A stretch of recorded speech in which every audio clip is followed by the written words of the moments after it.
The building had always been quiet, a relic from a bygone era.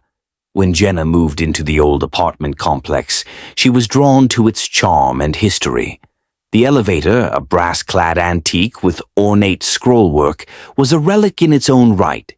It creaked and groaned as it moved, but it had character. One evening, after a long day at work, Jenna found herself alone in the building. The power had flickered off briefly, but it had returned, leaving the apartment complex bathed in an eerie, intermittent glow. She decided to take the elevator up to her floor, her tired eyes longing for the comfort of her apartment. She pressed the button and waited. The elevator arrived with a familiar groan. The doors slid open slowly, and Jenna stepped inside. As the doors closed, the faint smell of old leather and metal filled her nostrils. She pressed the button for her floor and felt the shudder as the elevator began its ascent. The elevator stopped abruptly between floors. Jenna frowned and pressed the button again, but nothing happened. She tried the emergency call button, but there was only silence.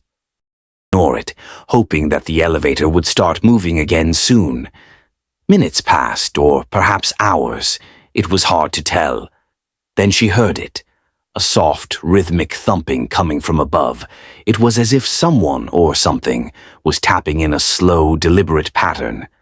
Jenna's breath came in shallow gasps as she listened, her mind racing with the worst possibilities.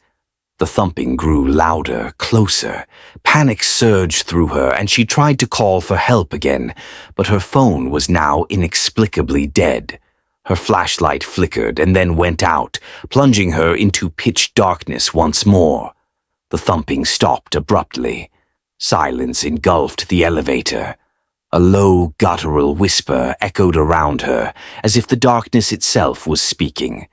Jenna's skin crawled. She could feel a presence, something malevolent and ancient.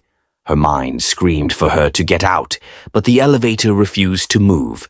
Just when she thought she might go mad from the oppressive darkness and the silence that seemed to press against her ears, the elevator jolted back to life. The lights flickered on, revealing the stained floor, but no one else was in the elevator with her. The thumping had ceased, leaving only the hum of the machinery.